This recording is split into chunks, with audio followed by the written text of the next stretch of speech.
This weekend at the box office, it looks like Transformers will be more than meets the eye as the robots in disguise take on the second weekend for Sony's Spider-Man Across the Spider-Verse, the third weekend for The Little Mermaid, and all the other holdovers such as Fast X, Guardians of the Galaxy Volume 3, and everything in between that's not a big tentpole release.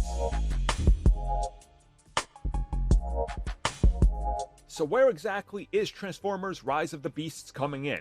Well, the good news is, it's coming in far higher than Bumblebee, with an estimated low end of 60 million and the high end being 80, meaning that we are looking optimistically at 70 million. Right around there would be the sweet spot and more than likely what they're looking. Now, for comparisons, Bumblebee opened up with 21.6 in 2018, and Transformers The Last Night, the final film in the Bayverse final entry, question mark. Anyways, that made 44.9 in the 3 days, but since they released the film on a Wednesday, the Wednesday to Sunday was 68.4. So realistically, this thing is looking to make more than both of those films, all things considered, in the same amount of time and far less time than, well, Transformers The Last Night. So this has got to be considered great, I'm assuming. Now, once again, a big push for this film is obviously going to be international. If we look at international, the Transformers films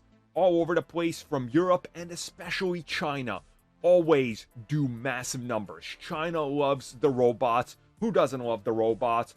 Of course, if you look at international as well, such as Japan, they were pretty high on Transformers, especially the Beast era, because they had more Beast Wars than we ever did. You know, with 2 animated series that we never got over here that are honestly great. So it'll be interesting to see just how it performs in Asian territories. Now, the one factor in this that could hurt everything is going to be the film's budget, which as of right now, there's still conflicting reports, so I'm not even going to really comfortably talk about that just yet. But it's above 150 million, but guaranteed below 300 million. Okay, that's a gap of 150 million. The one that I find that's the most, I guess, mentioned across the board, and Paramount seems to have sort of confirmed it in a weird way with financial listings and everything, is 200 million for this film.